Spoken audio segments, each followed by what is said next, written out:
কি দিল্লি কি কলকাতা অনেক চেষ্টা তারা করেছে।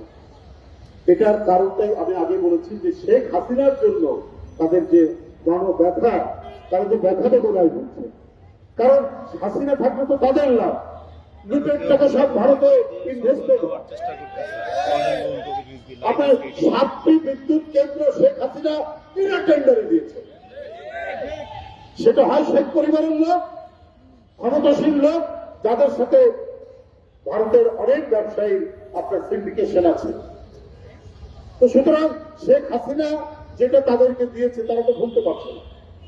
কিন্তু এই দেওয়ার বিনিময়ে শেখ হাসিনা হয়তো ক্ষমতায় থেকেছে, কিন্তু আমার স্বাধীনতা তো নেই, আমার সার্বভৌমত্ব তো নেই। প্রতিদিন সীমান্তে আমাদের লোককে মারে, আর প্রতিবাদ শেখ হাসিনা একদিনও একটা প্রতিবাদ করেনি। ভারত বাংলাদেশ সীমান্তে কাঁটাতারের উপর ঝুলেছে। এই একজন কিশোরীর ঝুলন্ত লাশ, এটা তো হচ্ছে ভারতীয় আগ্রাসনের নমুনা, এটা তো হচ্ছে ভারতের আধিপত্যবাদের নমুনা, এটা হচ্ছে ভারত বাংলাদেশকে কব্জা করে রাখার একটা নমুনা। আজকে যখন দেখেছে তাদের সেই সাধে শেখ হাসিনা নেই, তাই আজকে চক্রান্তের পথ, মিথ্যা প্রচারের পথ, অপতথ্যের পথ অবলম্বন করেছে। তারা বলেছে চট্টগ্রামকে ভারতের অংশ হিসেবে দাবি করে। এটা আমার বাড়ির অন্তর। আমরাও বলি এইরকম বাজে কথা বললে আমাদের বাংলার নবাব সিরাজউদ্দৌলার যে বাংলা বিহার উড়িষ্যা, আমরা সেই বাংলা বিহার উড়িষ্যা আমরা দাবি করব। বন্ধুরা আমার, এইভাবে পলিটিক্যাল রেটরিক বাগাড়ম্বর করে ওরা মনে করেছে যে ভারতের জনগণের সাথে আমাদের কোন শত্রুতা নেই, তাদের সাথে আমাদের মতপার্থক্য, তারা শান্তিপ্রিয় ভালো মানুষ। কিন্তু তাদের কিছু নেতা যারা সেকুলার হল, মমতার প্রতি আমাদের শ্রদ্ধা ছিল। মমতা বন্দ্যোপাধ্যায় উনি বোধহয় কি বলে যে উনি সেকুলার, উনি ধর্ম নিরপেক্ষ, সেখানে প্রত্যেক ধর্মগোষ্ঠীর মানুষ তার কাছে আশ্রয় পায়। তিনিও বললেন বাংলাদেশে শান্তিরক্ষী বাহিনী জাতিসংঘের পাঠানো দরকার। তো বাংলাদেশ আপনি কি দেখলেন মমতা বন্দ্যোপাধ্যায়? আপনাকে সবাই জানে আপনি ধর্ম নিরপেক্ষ মানুষ, কিন্তু আপনাদের প্রত্যেকেরই মনের গভীরে কঠোর হিন্দুত্ববাদ আপনাকে ঝুলিয়ে রাখে। এইটা আজকে প্রমাণিত।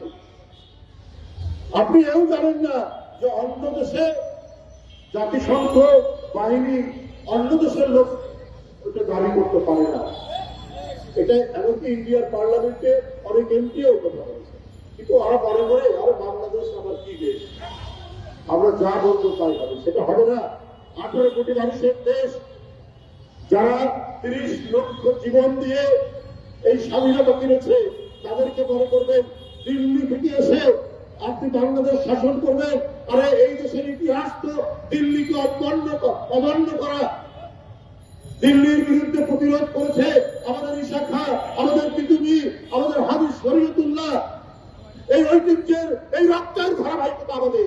আমরা দিল্লির কাছে কোনদিন মাথা নত করিনি, এদিকে আমাদের পূর্বপুরুষরা করেনি, বর্তমানেও কেউ দিল্লির কাছে। আমার তাই আমরা এই যে একটি প্রতীকী হতে পারি, আমরা যে দেশীয় পণ্য বিক্রি করা, এটা একটা গভীর উদ্দেশ্য রয়েছে। আজকে যদি আমাদের মিল কলকারখানাটি সতেজ হয়, আমাদের বহু লোকের সংস্থান হবে। আমরা কেন ইন্ডিয়ার ডোপ কিনতে যাব, ডোপ সাবান কিনতে যাব? আমরা কেন প্যারাসুট গার্মেন্টস কিনতে যাব? আমাদের দেশের আরো সাবান, কেয়া সাবান থাকতে আমরা কেন যাবো? আমরা তো সবই বানাতে পারি, তাহলে কেন আমরা ভারতের দিকে মুখোমুখি হয়ে থাকবো? আমরা যুগ যুগ ধরে এক সময় ঢাকার যে কেন্দ্রি, এটা সারা ভারতের পৃথিবীতে অত্যন্ত সমাদৃত ছিল। ঢাকার যে বলে হাতাওয়ালা গেঞ্জি, লুঙ্গি, এক সময় আমাদের যে তাঁত, এই তাঁত হচ্ছে পৃথিবী বিখ্যাত ছিল। সেই জন্য আমরা এটার গল্প শুনেছি, আমাদের তাঁতিরা এত মসৃণ তারা কাপড় বানাতে পারতেন বলে ইংরেজরা আঙ্গুল কেটে দিয়েছে, ধর একটা গল্প চালু আছে। তো সেই দেশের মানুষ আমরা তার অনুপেক্ষী হয়ে থাকবো।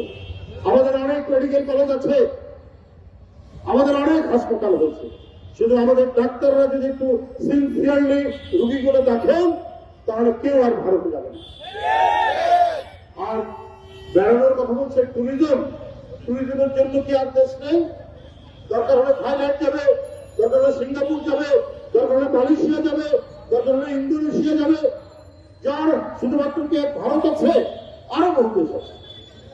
যাই হোক, আমি আর বক্তব্য দীর্ঘায়িত করবো না। আমাদের কার্যক্রম এখন এখানে শুরু হবে। ধন্যবাদ।